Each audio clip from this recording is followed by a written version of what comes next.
Too funny. All right, we are live. Hey, so we are about a half hour late. We Cognito and I haven't really. I don't think we've chatted since Yeah.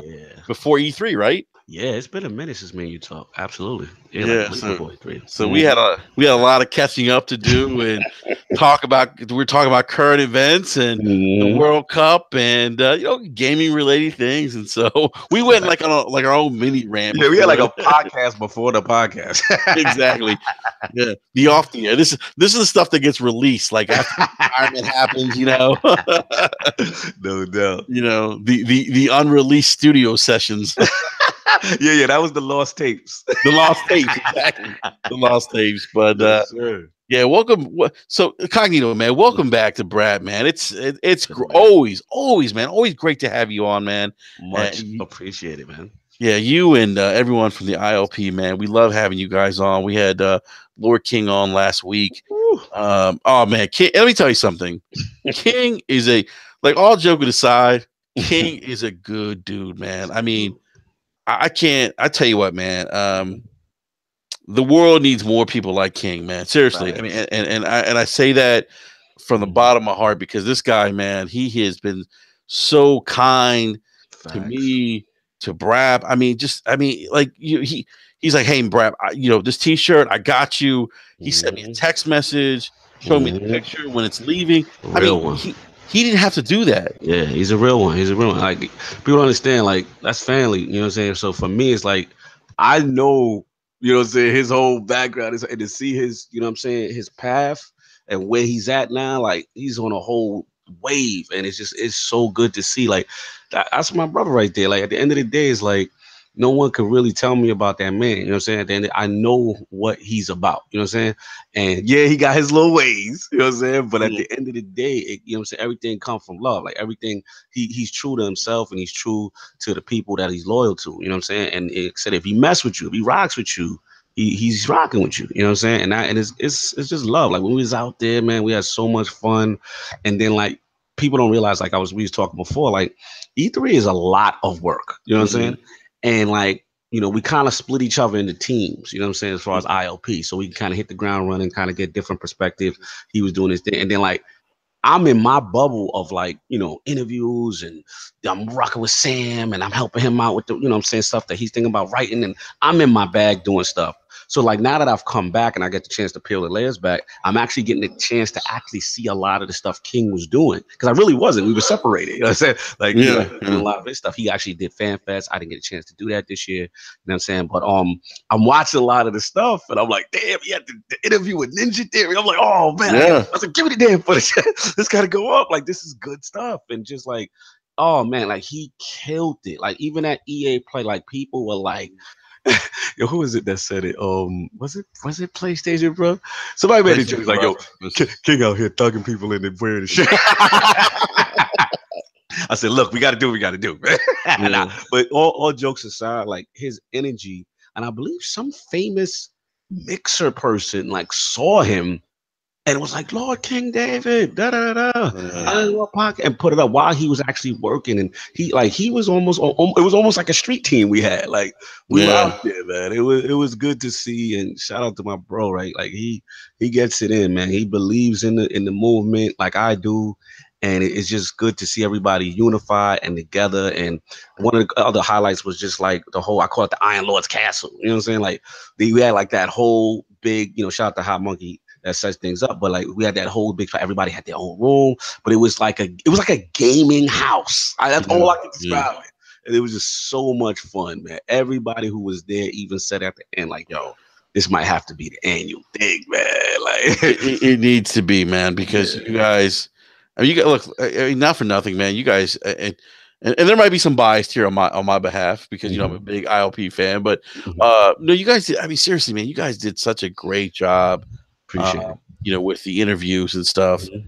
and it was like for me, it's nice because there's this certain level like of I don't know how to describe it, man, but it seems and not that like what IGN the other websites do isn't real. Mhm. What you guys do, it just seems a little more real, Appreciate it. and maybe that's because you guys are still connected to the community and still interact with us and talk to us. Yeah.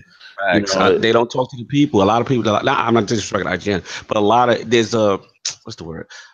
So people get it's like a Hollywood mentality. Like, you know what I'm saying? Like we don't forget where we come from. So at the end of the day, we don't care how many followers you have and whatever. If you rock with us, we rock with you. Like legit. If you come with us to love, with love, we're gonna come back with love. And that's what I think people respect the ILP movement because we don't act like, oh, yo, we hot, you know what I'm saying? I ain't, talking to you or whatever. Nah, like everybody has that same footing in our thing, like to the littlest, guy to the biggest guy. And I think that's part of it, you know what I'm saying? Because sometimes I know it's like, I'm not gonna say no names, but it's like when we were trying to get on and we were trying to come up, like we wasn't getting that love. I mean, it was love, but we wasn't getting that look. You know what I mean? Yeah, like, yeah. Yeah, so that's all I would say about it. Shout out to I see Dizzy in the chat. Like Dizzy, I gotta give him credit. Like he's one of the first people to just like put, you know what I'm saying, me on the show and have me, you know what I'm saying, meet Best One and Bella, and like they didn't have no reason to do it. You know what I'm saying? Just like, yo, I like what y'all doing. I like what's going on. I like the content. Shout out to PBG, the whole crew. Like Dizzy's a day one for me. You know what I'm saying? There's a lot of people, you know what I'm saying? Shout out to Chief Tommy. A lot of people just, just showed love when we didn't really have any much of a following. You know what I'm saying? So those are the people I never forget, and we always appreciate that.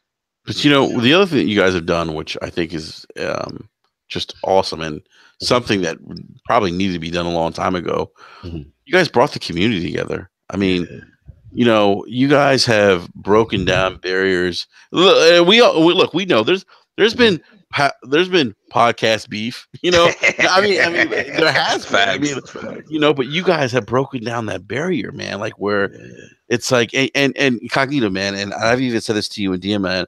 I've thanked you many times. I'm like, you know what, man, thank you, because it's all about gaming and it needs to be all about gaming, and it shouldn't be about personal beef or stuff or beef over things that are trivial that don't really impact us. Don't really matter. We got so much real stuff going on in the world. And the thing about, what's kind of crazy when it really hit me, it's funny you said that because again, we was in Island Castle, LA E3, and it was like a shout out to Monkey, like that boy get busy on the grill, right? So we like, let's save some money. And he was like, yo, let's just go to like like one of them Costco's, let's get some steaks. Yeah. You know what I'm saying? Let's get stuff on the grill so we could save some money too. We can have a lot of food. So we did all that and we chilling. And then Monkey made a comment and it just hit me. He was just like, yo, I wouldn't have known any of you guys if it wasn't for gaming.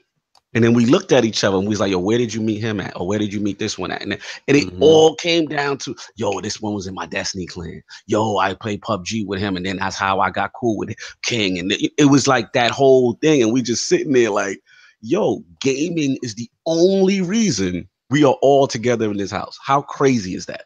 That's true, man, yeah. And that's what it is. Like all that other stuff is trivial, like all that beef stuff. And I'm not talking to him.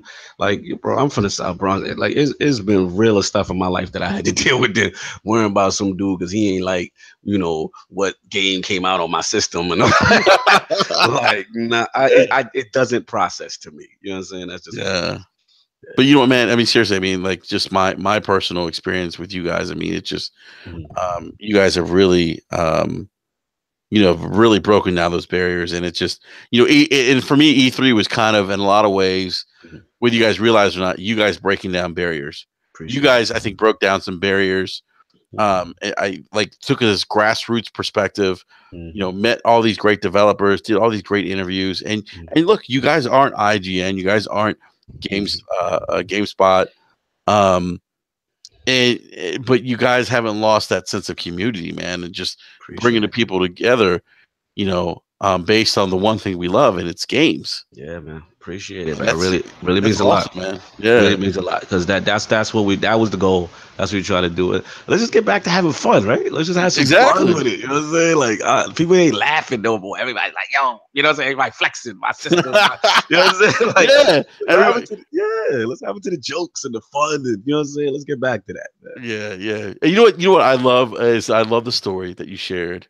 On the iLaunch podcast last week with Lord Sam doing his hair. I was like, that story was hilarious. You said he looked down the hallway, got a glimpse of the hair, the head shape. He Fabio'd me. I couldn't believe it. I was like, yo, this man really puts in the effort with this.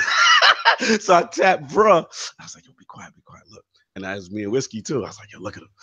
And then he did the toss. I said, oh. I was like, shout out to Lord. Yo, first of all, I love working. That kid is talented, man. Let me tell you something. I think, and I really believe this. He's an up and comer, man. I mean, he's a beast. He's gonna be this guy's. If he doesn't land somewhere big, like one of the biggest, I would be shocked.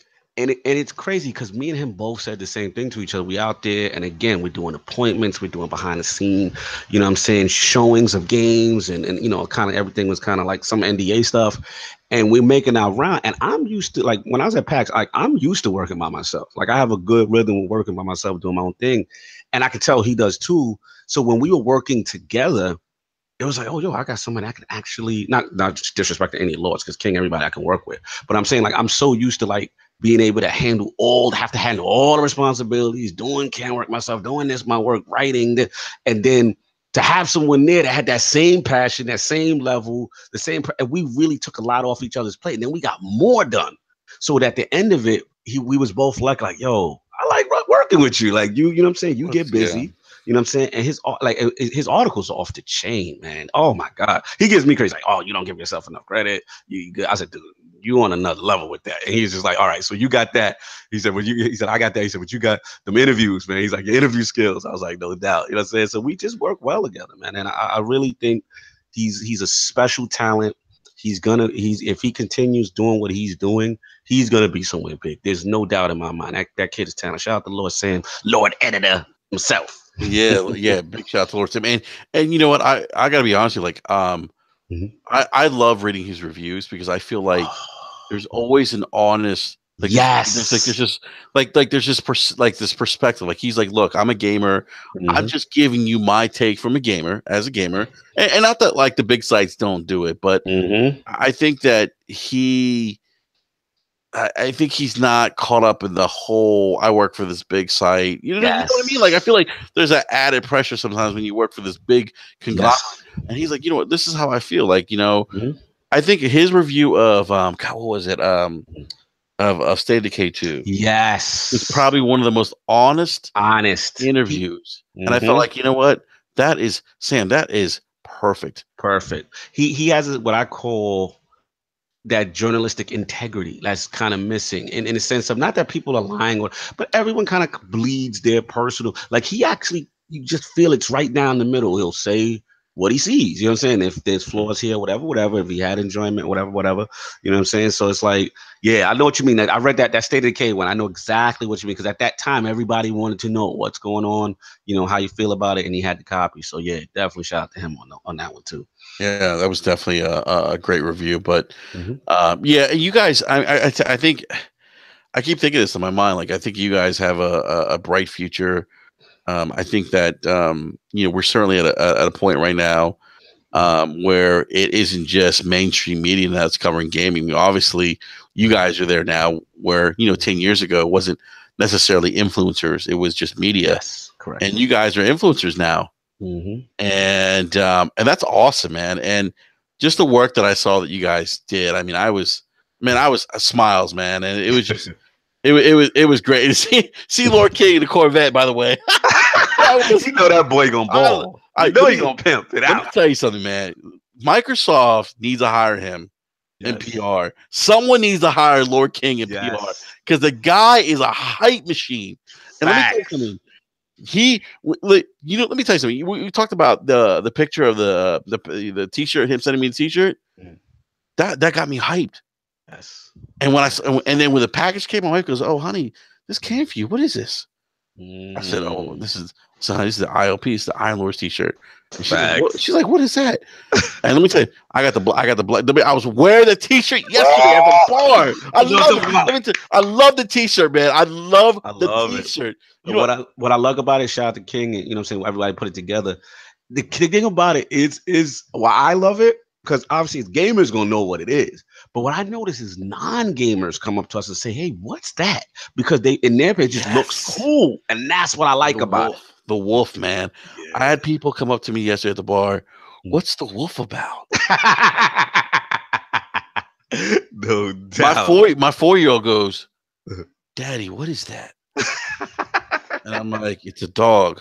And he doesn't know like what. I'm trying to like, I don't want him to get scared about things, So I'm like, oh, it's a dog. It's a Siberian Husky. No doubt. He looks at me, goes, I don't know, Dad. He looks angry. So, but even people at the bar I was at yesterday, they're like, "What is that? What is that wolf? What is that about?" Is that some kind of military thing? And one person actually said, "No, it's a podcast. It's a gaming podcast." But I tell you what, man, I love that T-shirt, man. I can't even explain to it, man. Like, this sounds crazy, but like getting it in the mail, putting it on was like, yeah. Like it's like almost like a badge of honor in some ways. I appreciate it, man. That feels good to hear. It feels good to hear, man. We love them. I'll wear them like it's clothes, man. No, I think it's great, man. Like you guys were like wearing them at E3, and as you should. And King was passing. King was he was in a vet passing out the t-shirts. I'm like, did you see the EA Play footage that we put up? Yes. Out there passing it. Yeah. He's like, what's going on? I'm out here. Nobody don't want free. Nobody wants a free game. I was like, yo, King is wilding right now. Yo, King, seriously, someone needs to hire. This guy is the ultimate hype man. Someone needs to hire him. Facts. He would kill it on PR. I'm telling you right now. Oh, he would. Boy, what's that whole line? You can sell, water to a well. Like, I could sell ice. I could sell ice in the winter. Yeah. I could sell water to a well. That's the whole joint. He's that. Yeah, he's that. Like he'll make you believe it. You be like, word, I gotta do that. I gotta get that. Posted, I'll sell you ice in the winter. I'll sell you fire in hell. I'm a hustler, baby. I'll sell water to a whale. What? Oh, that is king. That is king to a T, man. That's king to a T. Oh my goodness. All right, man. So let's get into these games. Let's get into this game. So Cognito, man, I'm sure you've seen this. This has been all over the news. And by the way, I got to throw this whole biased media thing out there because I'm not a big believer. Biased media is even after Sony about the lack of allowing crossplay, and this thing is getting a lot of traction now because of Fortnite. I mean, Fortnite is a huge game. It's like the biggest game right now. I mean, I hear my nephew talk about it. I hear his friends talk about it. I hear people at work talking about Fortnite. Like that's how big this thing's gotten. Huge. It's huge, and Sony's not allowing a crossplay, and the biased media. For those who think the media is biased, look, what's it called? Game Over Greggy from it's Greg Miller. Greg Miller has called out Sony on this.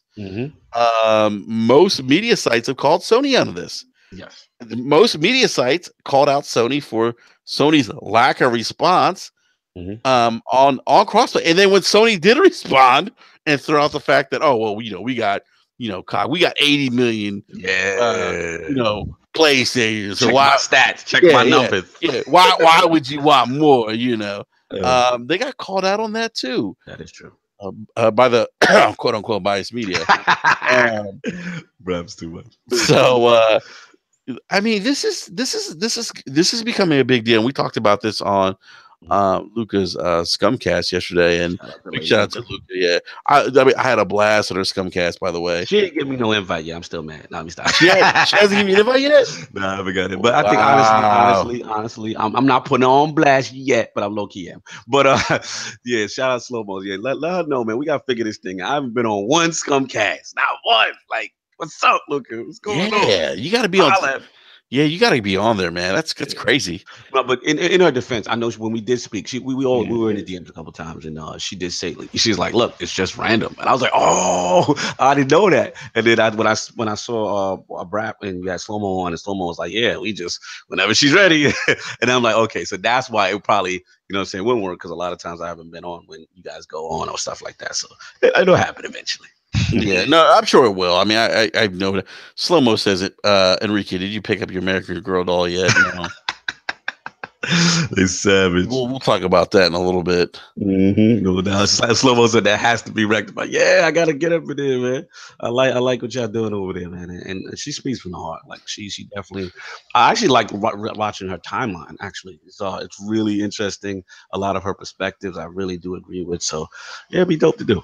Yeah, no, yeah, it's she definitely has you know what's interesting is that she has an interesting way of highlighting the hypocrisy that's in the gaming community. Yes. You know, without being like overly rude about it. You know what I mean? Like she's not and like she's blunt, and that's some people will take it the wrong way because she's blunt. But it's like you said, yeah, she has very interesting perspectives about it, and I think it'd be like a lot of it. What I call is like having your finger on the pulse of actually what's going on. She actually has a finger on the pulse of a lot of things too. yeah. Mhm. So Sony's not doing crossplay. And you know, some of it has to do with apparently to do with money. And look, Where you at with it, Brad? Where you at? yeah, okay, I'm just gonna throw my Let's 2 go. cents out there real quick.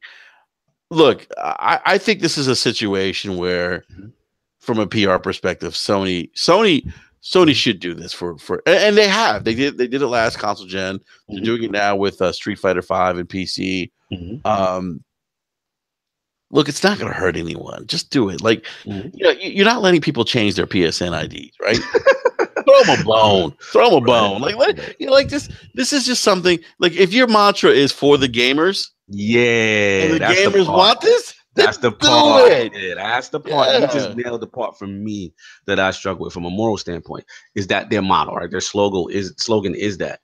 It's just, I mean, it's business, and it sucks that it has to be just pure business, but it's like, you know, they in their mind, you know, Xbox, they don't feel like they need to do them any favors. You know what I'm saying? They're still in the dominant. I'm not justifying it, but I know that business mentality.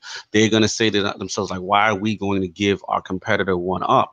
And the only thing I'm concerned about is that I mentioned this last night on Crossfire with them, is that, see, Brad, me and you've been around, right? And a lot of this stuff is cyclical. A lot of this stuff is, you know, we remember that transition from, you know, the Xbox to the Xbox 360 and the PS2 to the PS3. You know what I'm saying? And prior, you know, the opposite one was in power. And all I am concerned after with E3 and their, you know, press conference style, which I didn't like, which obviously, you know, I've said that on ILP before. And you know what I'm saying? And now this comes out, and I'm gonna be real with you, like that Fortnite stuff was crazy it was spreading like wildfire in BBC and NBC, and I'm like, wow, these media outlets, it's really not going away. You know what I'm saying? Like, this is not, and I think the issue just comes down to Fortnite being so, like, this is the one game. Remember Call of Duty was that game? Yeah. It's Fortnite now. And the fact that it's free, every platform has it. Mobile, this, that, Switch, everyone has it. So this is one of those big elephants in the room that's really not going away, and it's going to be tough for them to ignore. And it's just, I'm just concerned. I understand from a business standpoint, but I'm just concerned. Is this the beginning of the hubris? Oh, yes. You know what I'm saying? Is this get a second job situation? Yeah, like are we transitioning that? Because now it's like, let's be real, like, you know, Microsoft kind of had a good E3. Phil kind of, you know, set the roadmap. You feeling positive vibes. You're feeling that they may turn this thing around, right? We know it's not going to be this generation, but as far as like next generation, you're feeling better about Xbox for the future. Would you say that's correct? In your opinion, bro? Yeah, how do you feel about that? I mean, after the C3, absolutely. Shout out to Digital Tiger, fake outrage. But in the chat. But the thing I'm concerned about is, you know, to keep this up, okay, the Fortnite thing. Let's see how the next generation comes. Let's see if they, you know, continue with their backward compatibility. I'm just concerned that this, because don't they have a new president on the what you call the side? On Sony side, they do. Right. So again, like I said, that's all I want to see as far as moving forward with this mentality. But make no mistake, you know, this, let's be honest, this should be done. Yes, of course it should be done. There should be no reason that it, you know, whether it's Epic, one, you know, some part of responsibility in it, you know, or them, you know, there should be some type of situation to rectify. But I thought what was interesting is my last point is the whole exclusive deal with the packing. And when I saw that, I'm like, okay, that's, in my opinion, Sony doubling down. Yep. That's Sony like, yo, we got the biggest install base. So what? We're doing it like this. And I'm like, wow. You know what I'm saying? Yeah, like, yeah. You know what I'm saying? I'm like, okay, like they not backing down. And it's like, you're gonna take this check, shut up. But you know what's interesting is that John Smedley, who was former president of Sony Online Entertainment, basically come out and said that this all at the end of the day has to do with money with Sony. Like they don't like anyone buying something on Xbox and being used on PlayStation. And I get that. But if your mantra is for the gamers, and you got an $80 million or $80 million, you've got an 80 million install base, and you're touting that, like money, like how much of an issue is money at this point, you know? True. And it's just something. It's something goodwill. And you know what's crazy, Cognito? Like Microsoft and Nintendo. I'm sure you saw the. Oh yes. Okay. No, they Starsky and Hutch now. Like yeah. And I don't know. Like I feel like not a lot of people are talking about this, and maybe they are, and I just haven't seen it. That collaboration on a video, that acknowledgement from Nintendo to partner with a competitor is so monumental from a historical perspective. Yes. I mean, Nintendo does not let you play well with other things. Yeah, facts. They don't. And here they are, and they did this video with Xbox and Nintendo's. I'm like, this is huge. This is historically. That's huge. Historic. That is historic. Again, BRAP, we've been around. We know. Like exactly. We've seen this. Like, yo, that's and to me, in my opinion, they smell blood. They see especially from Microsoft standpoint, because let's be honest, like, you know, they've really gotten dragged this generation. You know what I'm saying? Just far as the start to the generation, the whole bit. Like, so the other iconic moment was, hey, remember, we can trade used games. You know what I'm saying? Like, I'll never forget that E3, right? So to me, now to see this is like, okay, you're beating us, whatever, but we're the services guy. We're for the fan. We're the guy. Like, that's the vibe I'm getting from Microsoft. And now with Fortnite being that catalyst, and to see Nintendo jump in and they're all kumbaya, to me, it's just funny to see. Like, I think they see a weakness, or at least Microsoft, I feel, and they're going out there. Well, look at the execs, Sabara. They're all tweeting it. Oh, you know, Phil, I would love, you know, for Fortnite to turn on. Remember when it was discovered when Fortnite had it. And you were playing against PlayStation people, you know what I'm saying? And so initially, that's when we knew, you know, Sony was being, you know, cutting it off. Yeah. It was kind of interesting to see Phil jump right on that and make a tweet. I would love for us to be all able to play together. So I think they kind of smell a weakness there, and they're trying to dig at it. They're trying to dig at it. It's gonna be interesting, man. No, I agree, but I think that I think this is going to be an issue more as big publishers start adapting this, and I think what you'll see, like games like Destiny, where you can start carrying your characters over to other platforms. Because think about this, I mean, they could potentially like a game like Destiny, if you could carry your character progression from Xbox to PlayStation, but you still have to buy the game on the PlayStation. I mean, think about that. That is an incentive for people to go out and buy more games. And if you think that Destiny or Activision and isn't looking at that already, I mean, I'm sure they are, because think about that. I mean, how many guys do we know have double dipped on Xbox for Destiny and PlayStation for Destiny now? And those are guys that just want to play because they want to play with their friends. Right. Think about like how many more games Activision could sell if they said, hey, you know what, guys, if you buy the Xbox version and you don't own the PlayStation version, you buy the PlayStation version, or vice versa, you can carry along your saves and your character progression. That's huge. Yep. Bonds. Ow. Bonds are rally. You hit it right on the head, man. And that's what a lot of people fail to realize, guys. You have to think of it from a developer standpoint. These developers are in it to make money, okay? They're putting their games out and they want to sell as many copies as possible. Yes. So, of course, Epic with Fortnite said, hey, let's let them play wherever they want, take their accounts wherever they want. And guess what? Sony's telling a developer, no, you can't do that on our platform. That is the fucked up part. I'm sorry. That is the way I see it, because Everybody's looking at it from Sony versus Microsoft versus Nintendo, and it's got nothing to do with that. It's about the games. And if you guys are really all about the games, then you guys should be for this. You guys should be for, hey, we need to get this not necessarily crossplay moving. If they don't want to do crossplay, that's fine, but don't hold an Epic account hostage to your console. That is some bullshit, and that is the fuckery that I'm trying to put out there and let people understand. That is the issue, not your little crossplay between each other. It is that holding hostage of an account, an account that has nothing to do with Sony's servers, nothing at all. They should not be holding accounts hostage, period. I agree with you in a sense too, Alphonse, that again, we just said before you jumped in, like remember when Fortnite, it was discovered that crossplay was enabled. It was actually doable when someone discovered a PlayStation account and an Xbox account actually playing together in Fortnite. And I believe it was Phil and those guys jumped on it. It was like, hey, we should enact it, that kind of thing. So again, like you said, there's no reason they don't really govern those servers. Yeah, Enrique was saying here about Destiny. If we could take our accounts, it'd be wonderful. I know so many people that have told me if I could do that, I would buy a second copy on the PlayStation or Xbox, whatever they're talking about.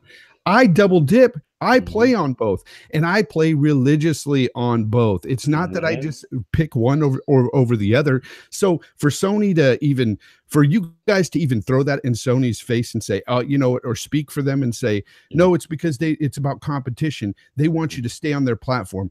Bullshit. Because if you had another copy of Fortnite or whatever, or you were able to play with your friends on another platform and take your same account, you would do that. But you wouldn't neglect your other friends. You wouldn't do that. You would still play on either console. There's no reason to be doing this, guys. Zero reason. I don't understand. I got a question here. I got a question for Fonz. Now, what about the argument? I'm playing devil's advocate. What about the argument that says, look, we've got this install base of what is it now? 75? What is it, BRAP? I don't even know. Let's round it out to 80 million. Let's say 80, right? Let's say 80. And their whole thing is, look, Microsoft didn't let 360 generation. I believe the game was like Final Fantasy. It was one of those online games, whatever. And I believe at that time Sony did want to enable cross-platform with that game, right? And at that time, Microsoft kind of was the position leader and was like, no, and they never did enable it. So what do you say to the people that say, hey, we're in the biggest, why should we help our competition because these guys are below us?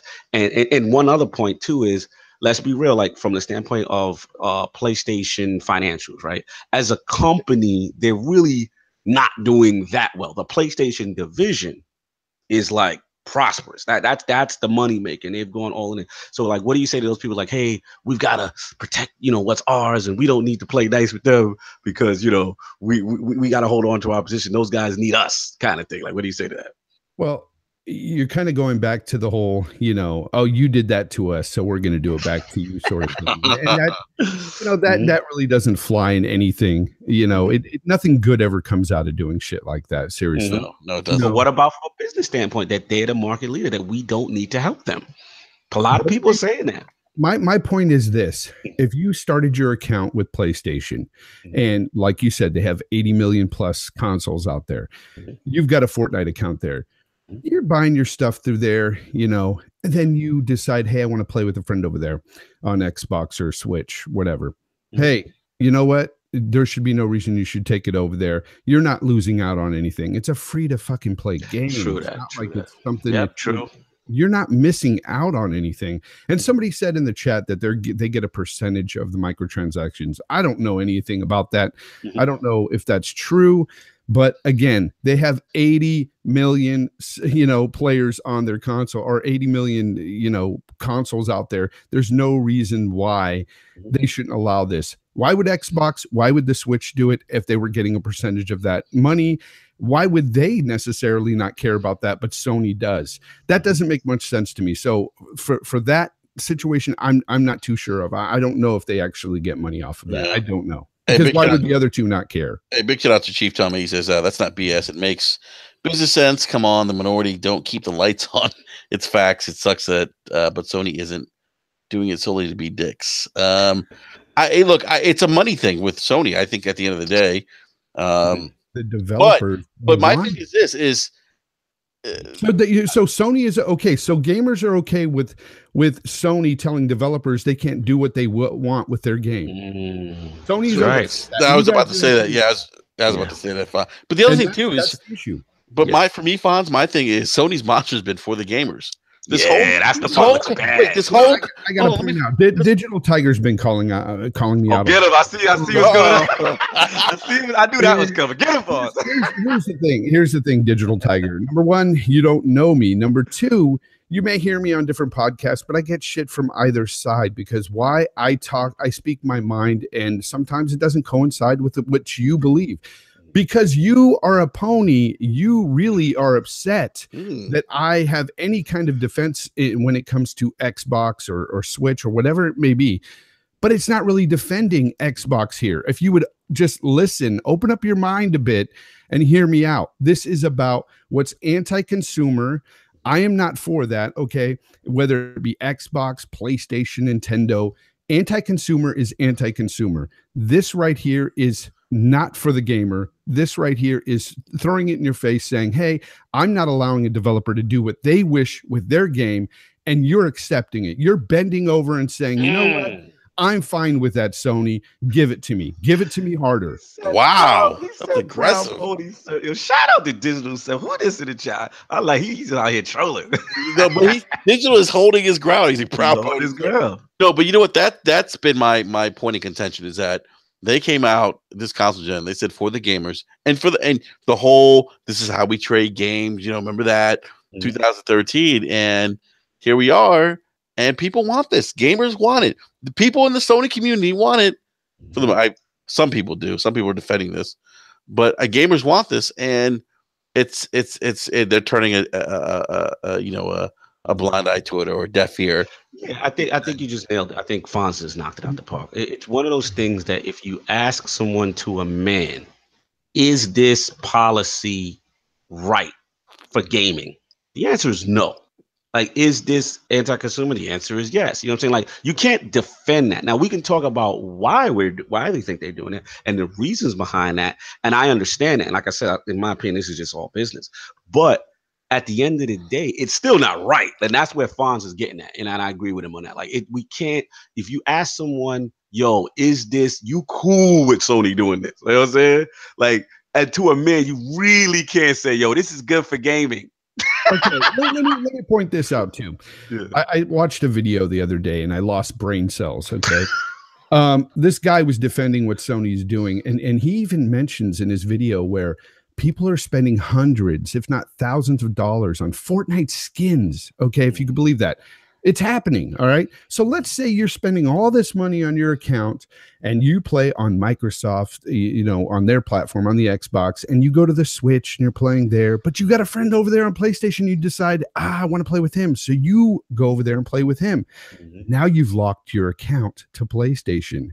Okay. After you've built all your shit about all your stuff on Microsoft's platform or the Switch, you went over there to PlayStation and you fucked up. Because now you cannot get off that PlayStation with that same stuff. He went on to say that, hey, you know what? It doesn't matter. Just rebuy the stuff. And I'm like, what the F are you talking about? People put their hard-earned money into these games. I'm not one to judge and say, hey, they're stupid for doing that. Rebuy this? Yeah. Oh my God. Look. The skins and stuff that these people are buying, they're putting a lot of money into. And you're basically telling these gamers, so what? It doesn't matter. Go ahead and play on that other console, make a new account. It doesn't matter about all that stuff you got. Bullshit. You know what? Epic decided to make this game to where you can do that. You can take your stuff with you because they're getting money off of you buying these skins. They don't want to rape you for your money. But Sony is allowing people to get raped in this situation. And you as a gamer are okay with that when you defend this business practice. Bullshit. You guys need to rethink the defense force here. It's not right. It's not right. Hey, Fonz, I have a question for you, man. Stand up every time and talk about this anti-consumer stuff. You guys are, there's a lot of delusional people out there and people that are just fighting this fanboy war, this plastic console war that need to just get grounded, think, be logical, common sense. Let common sense prevail. Let common sense prevail. Facts. Fonz, let me ask you, can't Epic say, you know what, Sony, screw you, we're going to allow crossplay? They've got 80 million consoles out there. They're not telling Sony, screw you. Exactly. And then the only thing that looks bad though is when that Sony I feel in my opinion, they doubled down by having exclusive bundle with exclusive stuff. Like, oh, that's terrible. That bundle's a joke. I mean, come on, that bundle is terrible. I'd like to know from Digital Tiger. Type it out to me. What constitutes a fanboy and a neutral to you? Because I'd really like to know that from you. But go ahead, Fonz. I want to go back to when I asked you the question about, can Epic, say screw you? So you're like, well, Sony has 8 million consoles, but Sony has 8 million consoles, but this is a cultural phenomenon. Yeah. I mean, so you got to believe Epic's got some leverage here, though, because just given how big a Fortnite is, I mean, Fortnite's approaching this I don't want to say it's like on the level of Minecraft, but it is a cultural phenomenon. I think it is getting to that level of Minecraft with this. So game. Can Epic be like, hey, you know what, Sony, I think because of the this is in the limelight, this issue, I think that Epic probably is in talks with Sony trying to see what they can do about this. I'm sure that they've got some PR team out there trying to talk some sense into Sony. At the same time, do they have to listen? No. And at the same time, are they going to pull their game from 80 million consoles? No. No, I don't think they will. I don't think that's going to happen. But and for people to say, because I've heard it on the other side. So Digital Tiger, ears open now. The Xbots of the community that are saying, oh, Sony's going to really hurt next gen because of this. No, they're not. They're not going to hurt because of this. This is a black eye, yes, but it's not going to cause Sony to come down spiral and just crash and burn. It's not going to happen. No, I hear what you're doing. My question to you, I'll let you finish. I'm sorry. Yeah, no, it's a situation that needs to be talked about. Just as there's other anti-consumer practices out there. The reason why nobody's talking about the other stuff is because, again, this is in the news, and that is why you have to take one thing at a time. But yes, Chief Tommy, you said earlier, holding hostage a free-to-play game behind a paywall like Microsoft does, that ain't good either. And I think that needs to be changed as well. Yeah, facts. Well, I'm sorry. Go ahead, Cognito. No, just wanted to ask the question that I asked you earlier, Brad, which was, do you, because Fonz made a good point in reference to, the effect long term, right? So with Sony, with this whole standing on this position. So my question to you, do you, because like I said, we're a bunch of OG gamers out here on this panel, you know what I'm saying, Brad? So my question, and I always feel like a lot of stuff sometimes is cyclical, you know what I mean, as far as the generations and stuff. Do you feel, Fonz, that is this the beginning of some hubris, maybe? Do you feel on Sony's side with not with just being the market leader in such a dominant position?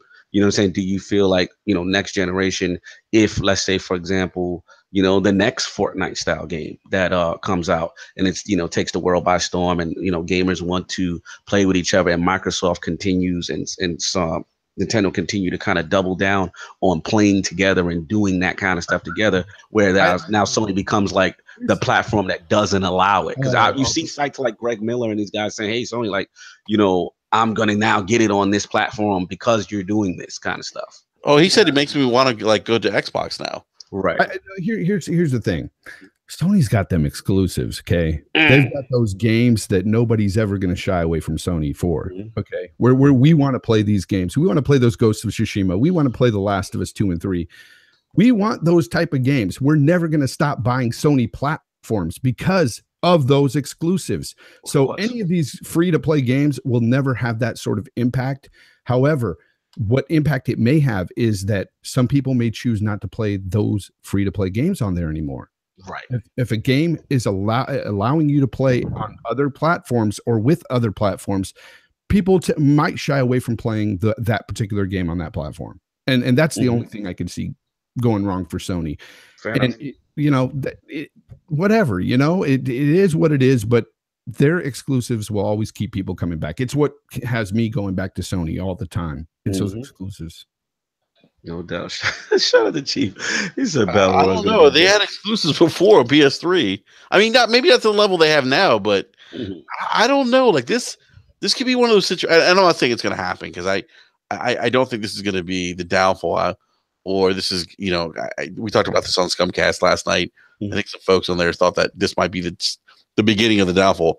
I don't think it is, but if Sony did kind of hit a stumbling block, I think people will go back to this and say this is kind of when it's a black eye, though, because you saw at the beginning of the gen when that whole DRM thing came up, and you've seen Sony go up on stage and say, "This is how you trade games with other people." Yeah, and now they were for the gamers back then.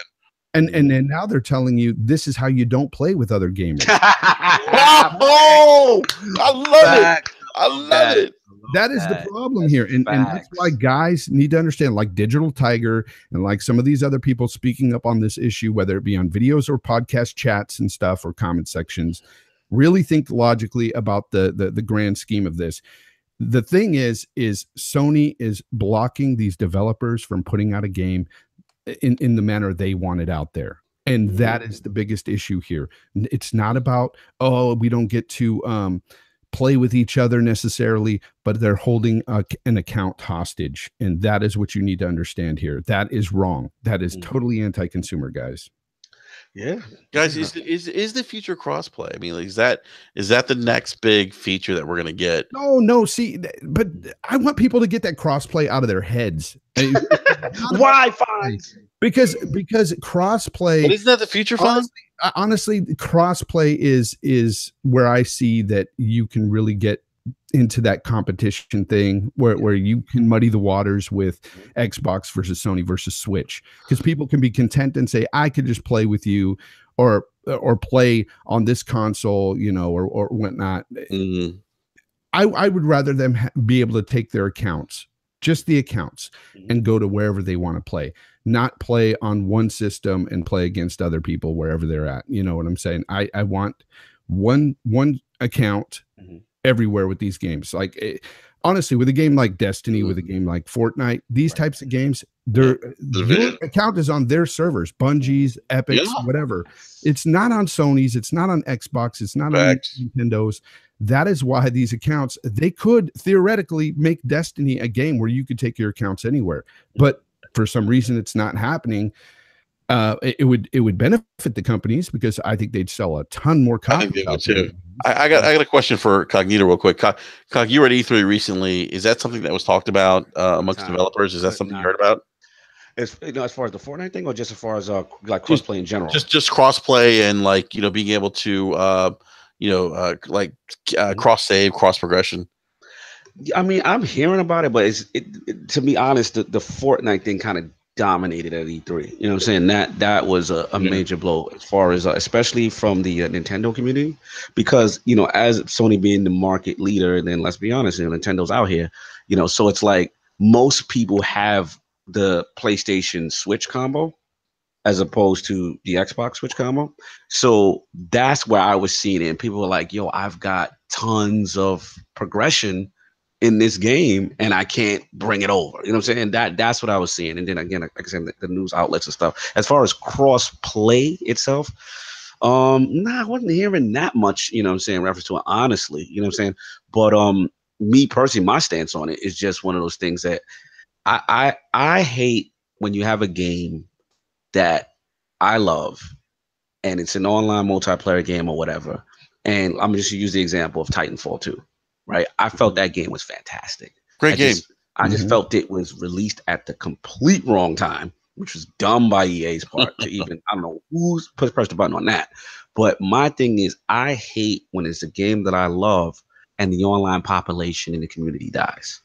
And to me, that's where the crossplay stuff helps, because if you have those other platforms in that pool, now granted, not every game, or there's going to have to be some features that you can disable, like in the CSD thing with PC guys having a distinct advantage, you know what I'm saying? But as long as the option is there, I want those online communities to thrive, because let's be real, when that servers, there's no one playing on the servers, the game is damn near useless after a certain point, you know what I'm saying? So that's where I like it. And then getting a chance, like I said, with State of Decay and stuff, and I actually honestly never attempted it until State of Decay. My boy, shout out to P, he's a streamer and he's got it for PC. I said, you know what, let me test this thing, let me see, this PC, the Xbox thing, let's see.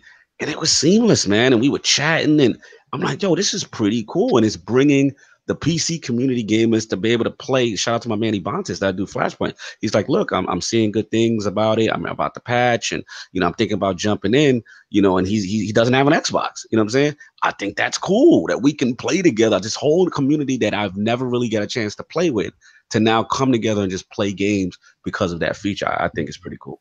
I see. I think crossplay introduces that thing to where you don't necessarily have to buy the other platform, the competing platform. You can play where you want, and that is the issue I see with Sony saying no, we don't want that, and that's not a big deal to me. Well, that's it. That's exactly why they don't. That's why I said it's the accounts being held hostage. Yes. Digital Tiger, you didn't open your ears when I asked you to earlier.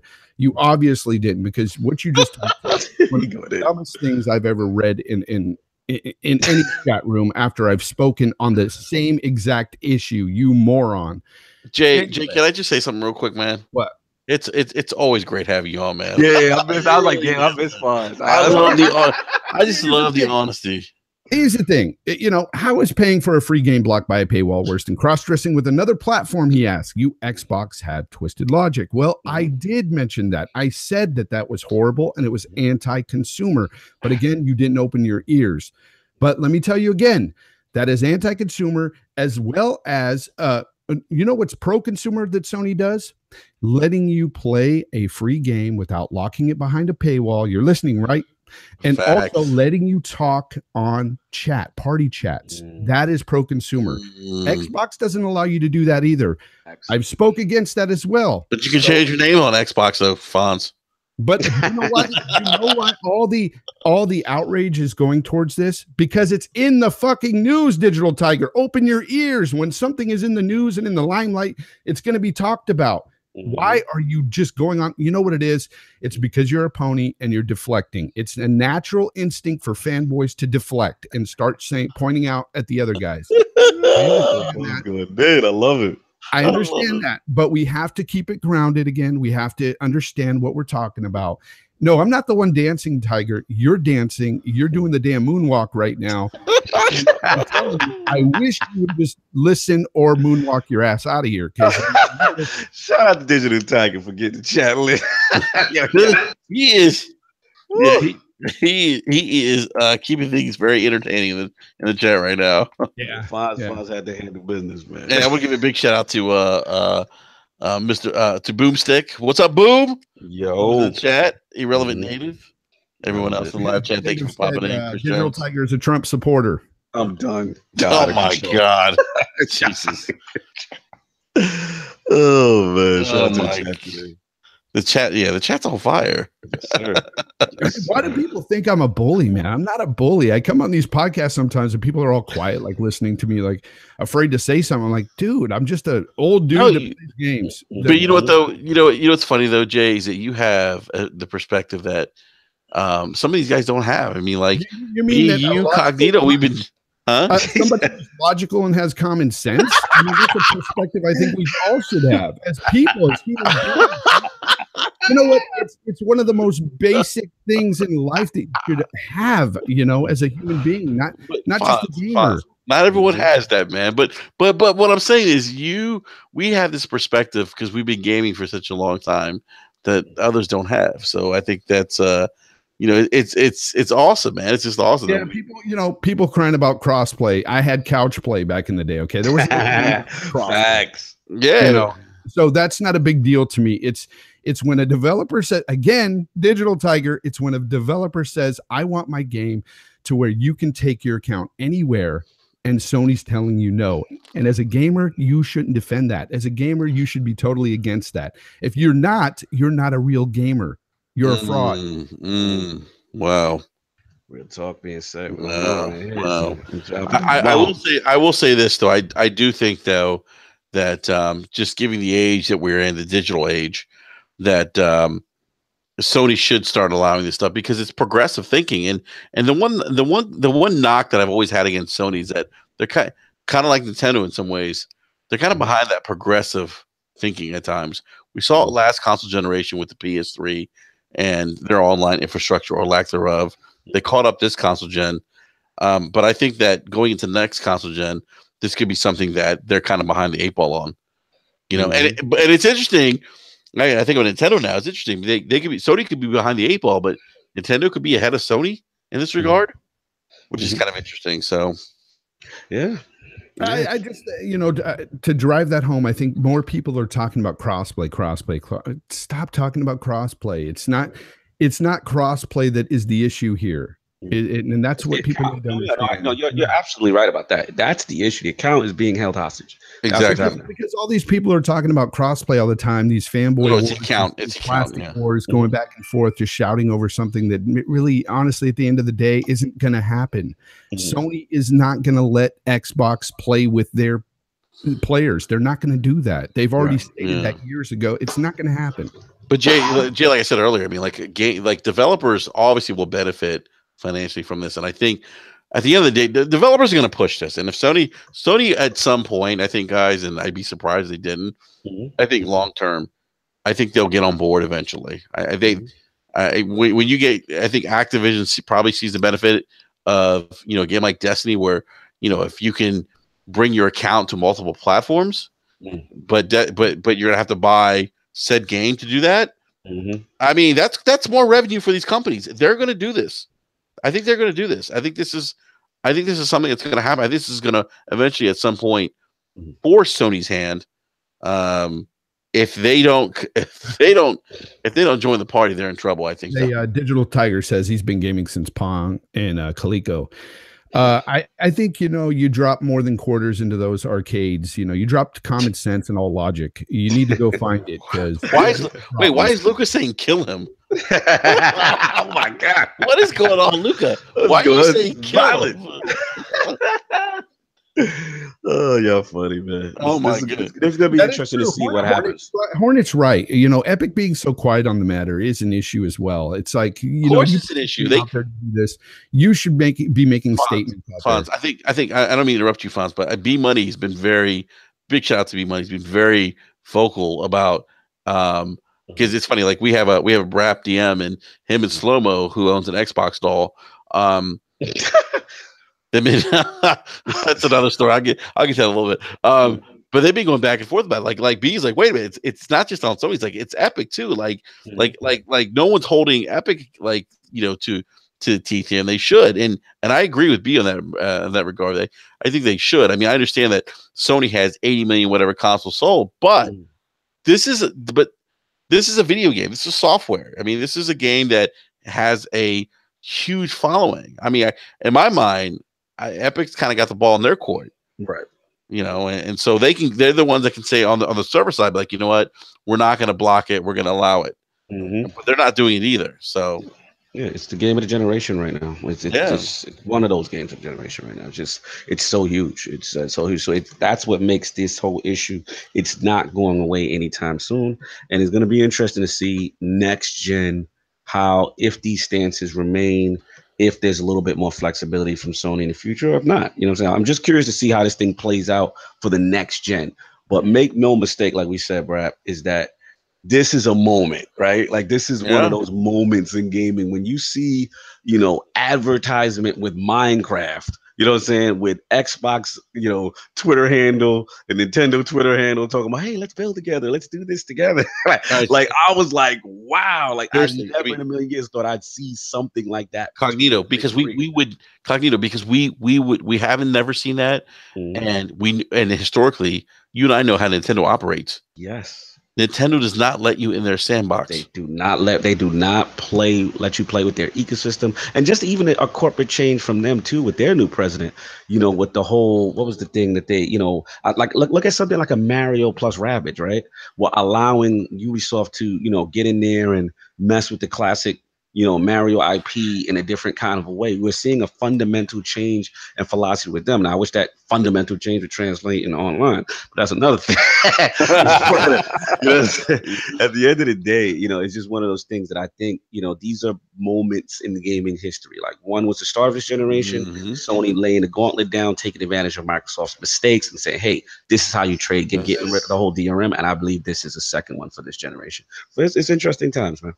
Yeah, real quick, I know you got to get going soon, but I just want to say big shout out to Undead Labs and Stadia too for for charting NPD or you know, I mean that's huge. And let's not fanboy about this stuff. I mean, I've seen people fanboying out and just being, you know, I'm gonna call it the Sony side on this one because they've been saying some crazy things like NPD doesn't matter all of a sudden. Yeah.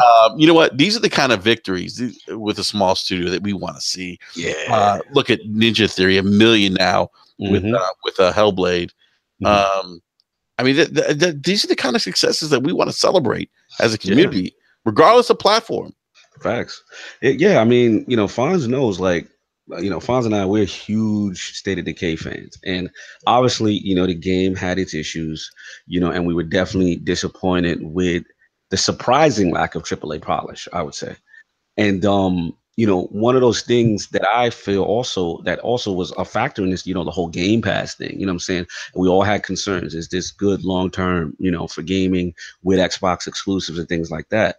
And you know, you have, I think right now it's like the perfect timing. Microsoft's in a good place because they had a strong E3, you know. Which real quick, Cognito, I want to interrupt you real quick. Which the biased media did say they won E3. Oh my God. Throw that out there. The biased media that is pro Sony did say, and the biased media was very critical of Sony's E3, and they did give Microsoft the nod on this year's E3. So I just want to throw that out there. Brad, you are terrible. Yes, that is true.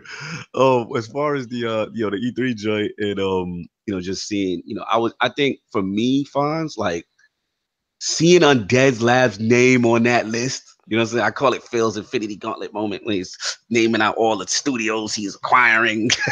You know what I'm saying? I loved it. But to see that, I'm like, yes, now I feel the future of State of Decay is going to be fantastic and maybe get that polish that we thought we were going to get from this and maybe some dedicated servers. I'm hoping. I kind of sunk into my chair. I sunk into my chair when you said that it lacked that, you know, that AAA polish. I think it lacked that AA polish. Said it was barely indie. Yeah, listen, I get it. I understand, and there were a lot of people feel that way. It's not even. It's a fact. Like there were issues. There's no denying it, sugarcoating it. That is what it is. So when I seen that, and I'm like, yes, now we're gonna have a proper investment in the property, and then to see this is surprising. I mean, I have to admit, like, God of War is that juggernaut. Now, granted, it's a single player game, and yes, what is it, 2 months after release or whatever it's been? You know what I'm saying? Yes, it's going to go down and decline. But at the same time, you had Detroit, a fantastic new IP for Sony, you know what I'm saying, out there. And then the main point people don't realize is that, yo, this is based on revenue, right? So this is a $30 game that also has Game Pass. In the Game Pass sales is not being counted. That's a tremendous accomplishment. To out revenue God of War, remember, on a single platform with the less install base, that's a big deal. I don't want to understate that. I really feel that's a big deal, and you know, salute to those guys. And hopefully now with, you know, the acquisition of honestly, I think that goes more towards the type of game that Detroit is. That walking simulator, that heavy. Yeah, but I kind of disagree in the sense that, like, doesn't sell very well. I got great reviews though. It really did. It really, like, think about the storm. I'm gonna let you go right after this. Think about the climate that State of Decay 2 launched in Metacritic wise. It got dragged, man. Yeah. Oh man. Again, Digital Tiger doesn't listen. He said State of Decay 2, the top seller. Damn, Xbox truly went trash. And it beat Detroit Become Human. So what does that tell you? And Detroit is trash. It's just man, you do not listen, Digital. The heavy rain games have been very niche in some ways. Yeah, that's what I was getting. And I think that, you know, they don't sell very well, even though they don't. Actually, this was their best selling game, I think, for Quantic Dream. So I think that says something. Good reviews. They get and it's a new game too. It's a new game from them. It's not it's not an established franchise. Not taking away anything from State of Decay, right? You know, but I think State of Decay had a lot of fanfare and hype coming into it, especially after, you know, the release of what's the pirate game with the missing cracking body? I just still think you guys are understating the install base and the price point. You can't get around that. You can't get around $30 versus $60. No, I think you're right. I agree with you there, Cognito. I think price point. Regardless of what, and Metacritic wise, that game got destroyed. I've never seen a game like get destroyed and win NPD like that. Like, it's still an accomplishment. I'm not going to understate that. And you still got God of War, which is a masterpiece. Yeah, like, that cannot be understated. This is a huge deal. I still feel I was shocked to see it should be celebrated. It really should, because Undead Labs, small studio, and you're right. I mean, it got panned, but it sold. You know, it was top seller, and you got to celebrate those wins. I mean, I think as gamers you have to, because it means that developers and studios and platform manufacturers will take chances on smaller studios and new ideas, and that's what we want as gamers. That's what we want. Yeah, that's all I'm saying. I mean, like, at the end of the day, all I feel is just that, like, for the future, I feel confident for the future to get the State of Decay game that ultimately, you know what I'm saying, we want. And we'll see, man. We'll see. We're moving forward. Now they got some positive news going, and you know what I'm saying, and truth be told, I'll plug a little bit. We're gonna have those guys on tomorrow. We're gonna have the design director on tomorrow on ILP. Nice. And, yeah, man. We're gonna talk. We're gonna talk about it. And I'm really gonna get down to. I'm not gonna soft ball questions. I'm gonna ask about design decisions. I want to ask about now, obviously, the deal being done, and just to see the future of the franchise and where they think they can take it. So I think this is going to be a big franchise for them, and it's I think Microsoft now is going to put a lot of money and effort into it because of what we saw with NPD, but that's what we want to see. I mean, we want these games to do well because we want to see what what these developers can do in terms of creating a follow up to some of these titles. So. Yeah. Cognito, I know you got to go. Yeah, I gotta go. So why don't you go ahead and plug ILP real quick? I know you just mentioned you're going to have Undead Labs on tomorrow. That's huge. Yeah, man. Shout out. We got Richard Fogey on, man. Richard Fogey, huge fan of these guys. I mean, at the end of the day, these guys are people. And I'm just going to talk to them also about, during what I would call the dark ages when, the reviews came out and stuff like that. But, first of all, shout out BRAP to having, we got to do this more. It's definitely been long overdue. I know I've been busy. Shout out to Fonz though. Like, one thing I love about Fonz, if you don't like Fonz, something wrong with you if you don't like Fonz, because he's got pure gaming passion. You know what I'm saying? Like, I love doing stuff, but we got to do a little bit more of this. This was dope. Sunday's the Lord's Day, 1 p.m. Eastern, man. Undead's in the building. The Attic King, Sav will be there. You know what I'm saying? If you want to get in chat, if you guys have questions, you know what I'm saying, let me know. You know what I'm saying? I'll definitely try to fill those to him as well. And we're going to have some fun like the Lords do, man. Shout out to BRAP. Shout out Fonzarelli, RDX, and the crew, man. Thank you guys for having me so much. This was fun. No, absolutely, Cognito. I'm humbled, number one. Number two, guys, check his podcast out, the Iron Lords podcast. Honestly, one of the best podcasts on YouTube, hands down, man. Thank you, man. It's amazing. It's a great gaming podcast. Go check them out. It really is. Look, I run a podcast, and I'm telling you guys, it's probably the best podcast. Yeah. From YouTube? Right, means a lot, man. I'm being serious. I mean, it really is. I mean, you guys are awesome. You guys do great things for the community. I'm telling you. I mean, you know what it is? It's fun. That's the one. Yes. Yeah. That's what we're going for. Fun. You know, a group of guys that are friends in real life. You can tell it works its way into that content, into that podcast, and they just go back and forth on things. They may not always agree on something, but that's what I love too. Hilarious.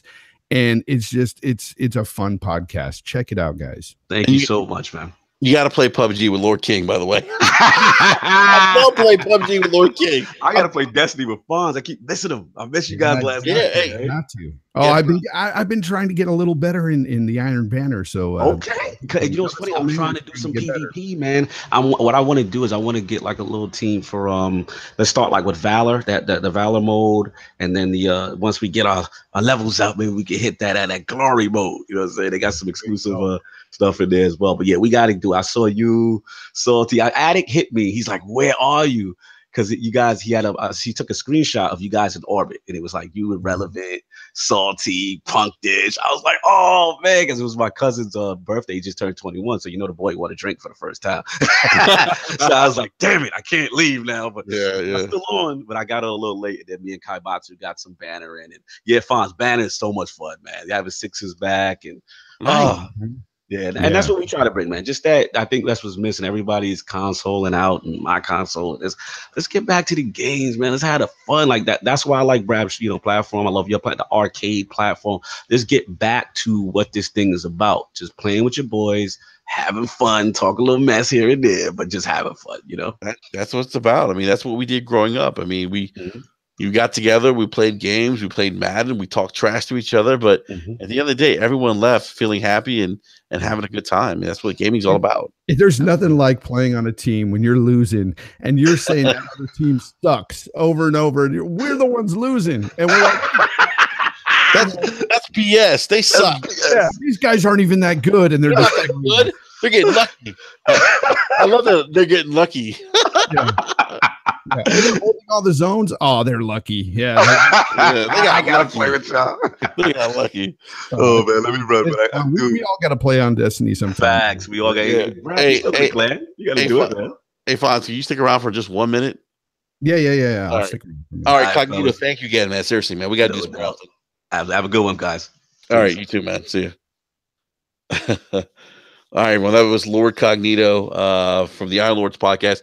Please definitely check those guys out tomorrow. They're going to have, I forget the developer from Undead Labs, but they're going to have Undead Labs on from State Decay too. So definitely check them out.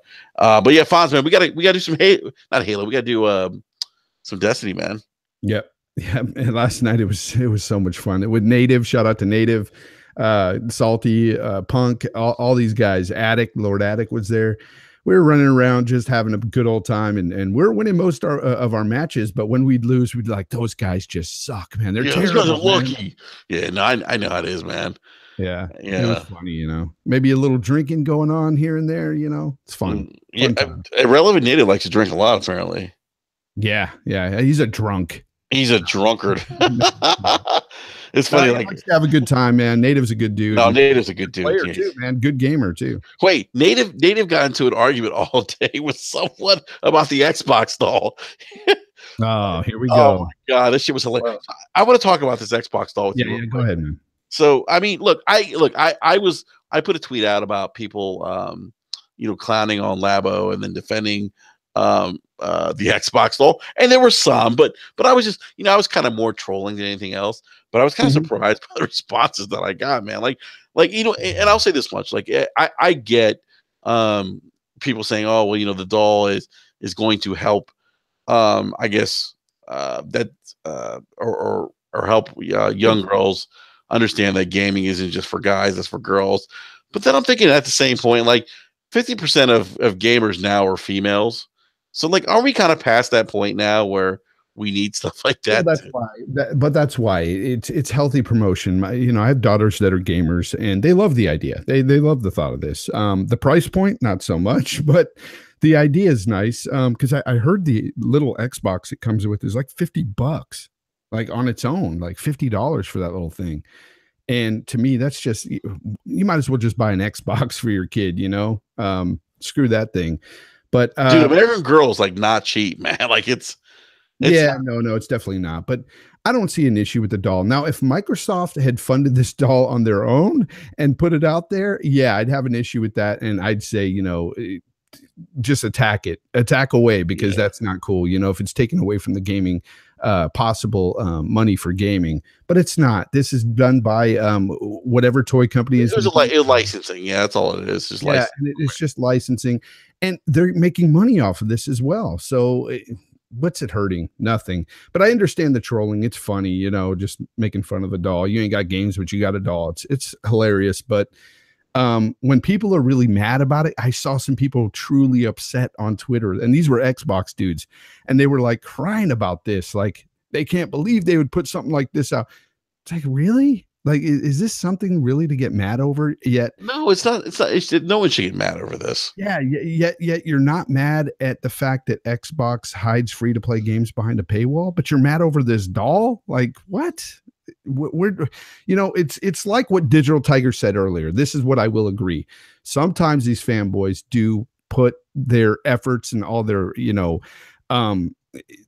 everything they got into something that just makes no sense. And it is ridiculous and really isn't of importance. We need to put it our efforts and everything into something that is important within gaming. And I think that is the anti-consumer practices, that sort of thing. We need to go against that shit. Absolutely. No, this is nothing. But the trolling on the doll, it's funny. Whatever. No, it is, and I was just having kind of fun with it, but I was just kind of surprised by how like serious people were getting about it. I'm like, it's not that serious. It's not. And Digital Tiger said, I'm going to be getting the doll. Actually, no, I would get it for my daughter if it was cheap, but it's not cheap. Dude, just the accessory is $50 by itself. Yeah, nah. I have a 3-year-old that would love to play with it, but no, thank you. There's cheaper dolls out there. Yeah, it looks like Irrelevant Native and Chris Jones are going back and forth in live chat, by the way. Yeah, shout out to both of them, making the chat lively. Yes. Yeah, as they always do. Fonz, man, we got a podcast more often, man. Yeah, it's been tough, man. It's been tough. I haven't had much time to podcast lately, and man, it's honestly, I'll vent a little bit here if I can. Yeah, go ahead, man. I'm getting to the point where at times I feel that I'm wasting my time doing YouTube, and I hate to say that way, but it just seems like a lot of people out there love to argue or try to bring you down over a hobby that I love. I've respected for many years, 36 years, and when I came to YouTube, I wanted to talk about it. I wanted to put out there how much I like this this hobby and talk about games and stuff. But it seems more and more people just want to talk about each other and personally attack and stuff. And I'm not saying I'm trying to run away from that necessarily. It's just that for me personally, I'm getting to the point where I don't feel motivated to do much on YouTube anymore because of these issues and the community. Not everybody, because there's a lot of great people in this community. I've met a lot of great people like you. There's a ton of people to name. Okay. I don't want to miss anybody, so I'm not going to name them, but there's been a lot of people out there I've loved to talk to, and I've met so many great people, but there's also so many just ridiculous people that I would never interact with in real life. They, constantly bombard you with the BS and stuff. And again, I'm not trying to run from that, but it's just, it just drains you. And at the end of the day, it's just like, do I really want to continue doing this sort of thing when I'm in it for the love of the hobby? That's it. I don't care about this plastic war. I don't care about Microsoft, Sony, or Nintendo necessarily, outside of I want to keep them afloat so I have more games to play. That's it. I don't care about how much money they're making or whatnot. Doesn't matter to me. At the end of the day, it's about the games, people. And that's the thing you should be more focused on, and speak up when it's, anti-consumer, and, let the other shit fly. It's there's nothing really to just go on about with dolls and things like that. Who cares? I mean, you could joke about it, but to be really upset over things like that, it's just gaming. Yeah, no, you're right. And Fonz, I really hope you don't stop producing content or coming on podcasts, because you have a great perspective. I think one that needs to be heard more often than not. I mean, appreciate that, man. I appreciate that, because I've heard other people say it too, but it's not that it's not that I'm trying to just stop, and I'm not saying I'm going to stop. I'm just venting a bit and saying that, and I'm not fishing for any kind of compliments, dude, not at all. I'm just saying that I just get tired of it sometimes. And that's why sometimes I'll shy away from doing any podcasts. It's like, I don't feel like it, because I know at the end of the day, my thinking or my way of, when I say something out there and people don't agree, people tend to attack. People tend to try to discredit you, and they try to just, you know, put you in some sort of bubble. You must be an Xbot. You must be a pony. Yeah. And, you know, it does drain on you, man. I'm sure it's gotten to you a bit here and there. It's just, it's irritating. This is about gaming. This is you can ask Eric Jackson and B Money how many times I was like, you know what, fuck this, I'm gonna shut down BRAP, and they're like, hey man, just relax, you know. No, I get it, man. I get it, but you know, I think that I think the community needs people like us, man, like that love gaming and love talking about it, you know. Yeah. And you got a great perspective, man, because I think, you know, one of the things that you know, when I first met you, you know, we were kind of cut from the same cloth. I mean, we've been gaming since the days of Atari. I mean, that's and so we have this historical perspective that we could share with people that don't have that. That's true, man. And that's another thing too. It takes away from my gaming time.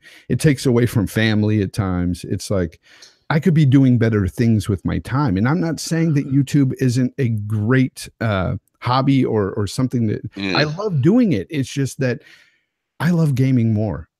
I do. I love to sit there and be in front of my television and play these games more than I love coming onto podcasts or making videos. Well, and you're a gamer. Yeah. But I just, it's taken away a lot. And that's why I stopped doing a lot of stuff, because look, I'm working, you know, at night. I come home, I got to stay up with my daughter. I'm tired as hell. I go to bed. I get about 4 hours a day of sleep on average, but I still find time to game almost every day. And that's the thing. Like, to me, it's about games and gaming. It's not about just talking and stuff on YouTube. Like, it's just, I don't know, man. And I'm not trying to discredit anybody else or say that, you know, it's bad that you have podcasts and stuff. No, it's great. I love to have something to listen to when I'm at work at night. That's what I do. But I just love this hobby so much that I tend to want to have more time to game, you know, and just, that's me. No, dude, no doubt, man. You're a gamer. I mean, it makes perfect sense, man, that you would want to play games. It's a big reason why there's times where, you know, the Wednesday night comes and there's times where I'm like, God, I don't want a podcast. I'd rather play a video game or something. Yeah. You know, and it's a reason why I don't do, you know, 3 or 4 shows a week, because if I do that, I won't be able to game. Yeah. And that's the thing, because people have told me to bring back loot chest radio a lot, you know? Even Digital Tigers even said a loot chest. He said, bring it back. No, I know. There seems to be people who love the show that have told me, yeah, I really love that show, but I'm not going to bring it back. And the reason is because I don't want to put that time into doing that stuff and then, you know, suddenly miss an episode and then miss another episode. And then they're like, what's going on? Like, when you do these podcasts, you know, you have to be consistent. You have to be there every week. And when you start missing stuff, you'll start losing subs. You'll start losing, you know, listeners. And I don't want to be forced into that. You know, I think I'm done with doing my own thing, you know, and I don't know. Yeah. We'll see what happens with the rest of it. But right now, I'll continue to be guests and stuff on podcasts and do that sort of thing. But I don't know what else is in the future for me there. But anyway, thanks for listening to my rant, dude, or my venting here. But no doubt. And Fonz, man, like I've always said, man, you're always welcome. Hey, open door, man. Open door policy. Anytime you want to hop on BRAP, man. Yeah, and I love you for it, man. Seriously, that's amazing. Every time you go on, I'll get this Hangouts invite. Yeah. It doesn't matter like what you're doing, it's just you're on there, and all of a sudden, there's this Hangouts invite, and I'll be at work, I'll be at the store, I'll be at the bank, and I'll get this Hangouts invite, and I'll be like, man, I wish I could do it, but I can't, you know. Anyway, yeah, no worries, awesome. Man. No worries, man. Hornet asks, where's the usual team with Eric and B Money? Typically, Eric and B Money, they don't typically join me during BRAP rants. They have in the past, but they'll definitely be back on next Wednesday at 9 p.m. Eastern Standard Time. So, man, Irrelevant and Chris Jones are going back and now we got full on debate, man. This is awesome. Yeah, it's crazy. It's too funny, man. You know, at times I wish I could just say, hey guys, just jump on here and you guys have your debate live on air, you know, just to hear them out. But yeah, exactly. Whatever. Yeah. And I hear you, Digital Tiger. And look, I know we had our back and forth and everything, and we do at times, I don't hate you. I don't hate anybody out there. I really don't. Like to me, hate's a strong word, and I don't even necessarily dislike you because I don't know what type of person you truly are in real life. All I know is this this facade or this person on YouTube. Okay, in the chats and in the comment sections. I don't know you, but I appreciate the words, the kind words you put out there just now. Yeah, man, I don't hate anybody. There's a lot of people out there that I disagree with, and I wouldn't necessarily hang out in real life if they were truly that way, but I don't hate them. I don't have any hate for anybody. No, and none of us do. I mean, like at the end of the day, here's the thing. Like, I think that we've lost this perspective that where we can disagree with someone and not share the same opinions. It doesn't mean we have to dislike them, And I feel like that's something that's missing a lot these days. Yeah, like on my Twitter, I have nobody blocked. Nobody muted either. I let anybody say what they want because I tend to just stay away from the threads that are just toxic and stuff. I don't really get myself involved. The only time I've ever gotten involved on a toxic thread is when somebody's, sent it to me, actually like put me within that thread. And I'm like, damn it. Why are you sending this to me? But outside of that, like, I don't mess with that stuff. Like, say what you want, do what you want, but I'm going to let you have your free speech. I just, won't agree with it. Yeah. No doubt, man. Hey, Jay, you know what I'm looking forward to, man, on Tuesday, by the way, real quick. Just talking about video games. Nier Automata, man, for the Xbox. Really? Yeah. I played the beta for that on PlayStation. I didn't care for it. I didn't care for the beta. I feel like it's one of those games, like, I've heard people say they either loved it or they didn't like it. It's I don't know. I don't know how to describe what I don't like about it. It's just the beta wasn't fun for me, so I'm not looking forward to it. Wait, you also don't like Metro? Metro, yeah. I heard you say that on it's hard to get involved. It's hard to get involved in a game that just starts off so slow, I guess. Like what would you say? There's giant rats. Capybaras. There's giant capybaras and they're trying to kill you. And yeah, it's just, man, I don't know. Metro is just not a game for me. I respect other people who like the game. It's just, I tried. I bought the remaster, not the remaster, but the enhanced edition or whatever it was. I bought the 2 games that came together during a sale, and I was like, okay, let me try these. This is going to be awesome. I fired up the first one, didn't like it, jumped into the second one, didn't like that. I was like, no, thanks. I'm done. Jeez, man. Hey, have you gotten back on the Sea of Thieves? That's you're kidding, right? No, I'm just wondering. I wasn't sure if you got back onto it. No. Look. Okay. When they talked about the DLC, I was like, okay, more content's coming. Cool. So I said, let me see what this is about before I download it and check it out. So I look it up online. I go to YouTube and I watch these guys fight this megalodon for I don't know how long it was, but I kept skipping through because it was a long fight, and I skipped through. And I saw them kill it in the end. They looted it. And they were like, now what? Let's go chase some chickens. Like, what? That's it? You added a shark? They added a fish, and you fought a fish, and that's it. That was DLC. And granted, yes, I know it's not just a fish. It's a megalodon. It's a prehistoric shark.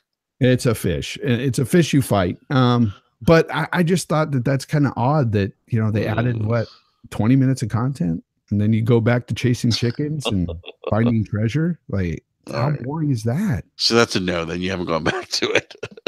No, not at all. I don't think I ever will either. It's just, it's not for me, man. Like I don't like pirate games. Never have. Gar. Yeah. Hey, by the way, Chris Jones and Irrelevant Native have taken over the chat for the most part. It looks like they're just going back and forth on a discussion they had about or on Twitter. Oh my God. Yeah, I have no idea what they're talking about, but it's pretty entertaining. Yes, you did. No, I didn't. Yes, you did. Yes, you did. Your exact words minus your typos. Yep. Hilarious. You're not articulating yourself right. Oh my goodness. Yeah. All right. Well, Jay Fonz, man, we're gonna go ahead and wrap up this BRAP rant. Hey, seriously, man, always a pleasure having you on, man. I apologize for ranting the way I did when no, man, it's all good, dude.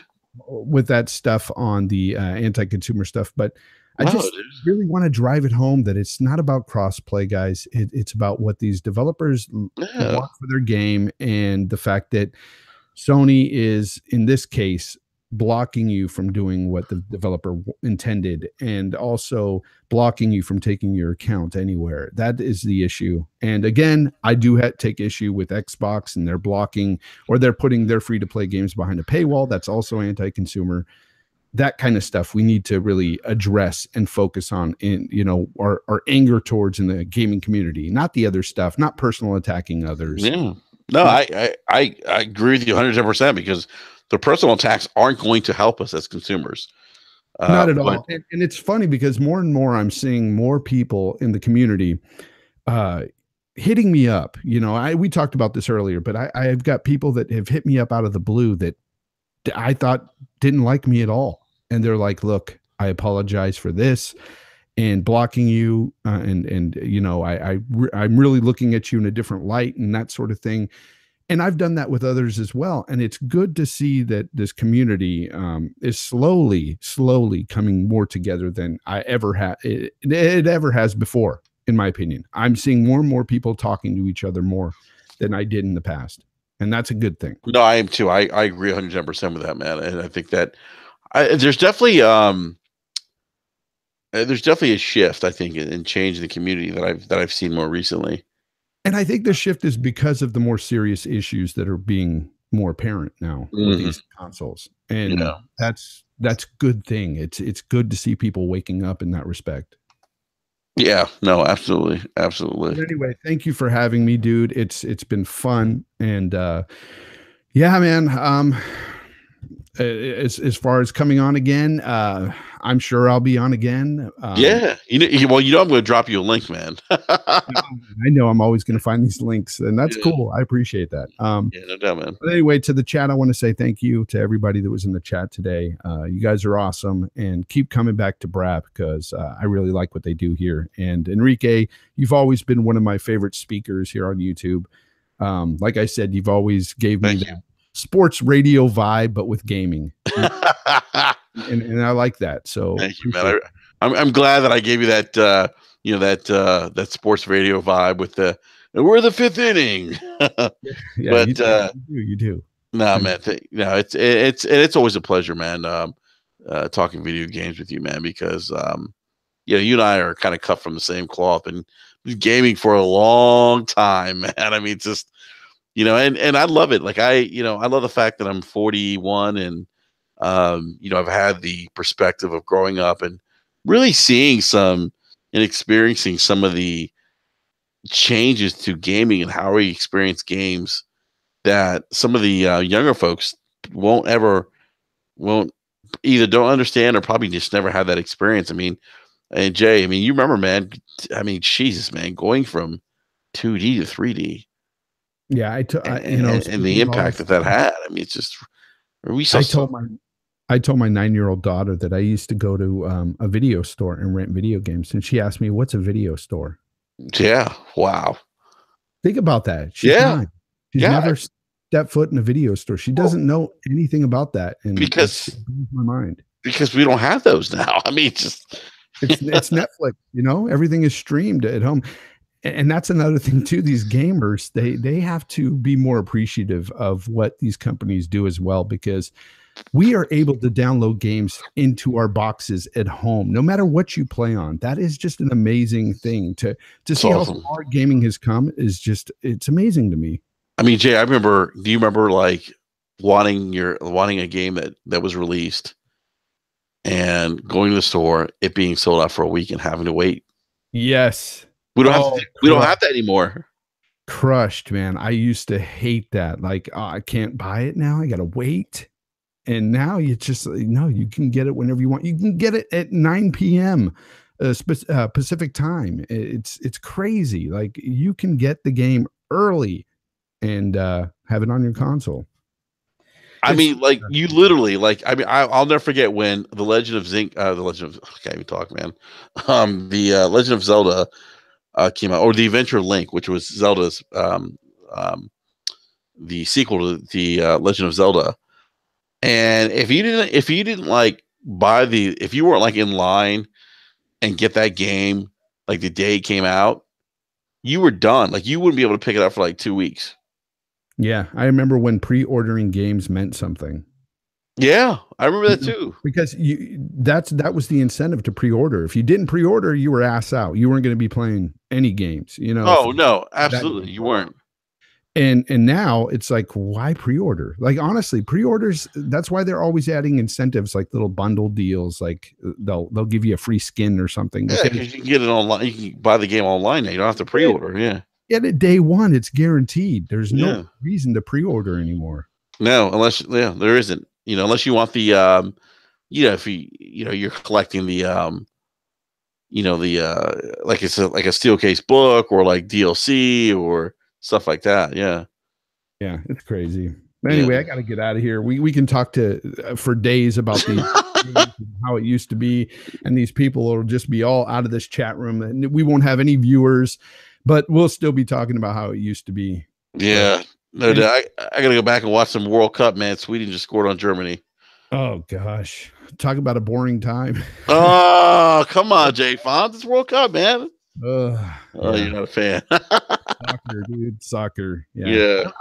I'm actually growing out of most sports nowadays. Anything to do with the ball. It's just I used to be big into football, but that really the NFL has really turned me away from football. I still watch it, but I'm losing interest. For me, it's all about the combat sports. I'm still into that. MMA, yeah, man. I hear that. Yeah. All right, brother. Well, take it easy. And again, thanks to the chat. Yeah, no doubt. Big shouts to everyone in the live chat. Thank you, Jay Fonz. Thank you, Lord Cognito, who was here earlier. And we'll be back on BRAP next Wednesday at 9 p.m. Eastern Standard Time. Everyone, please have a great rest of the weekend. Enjoy some of the video games you're playing, and we'll see you next Wednesday at 9 p.m. Eastern Standard Time. Peace.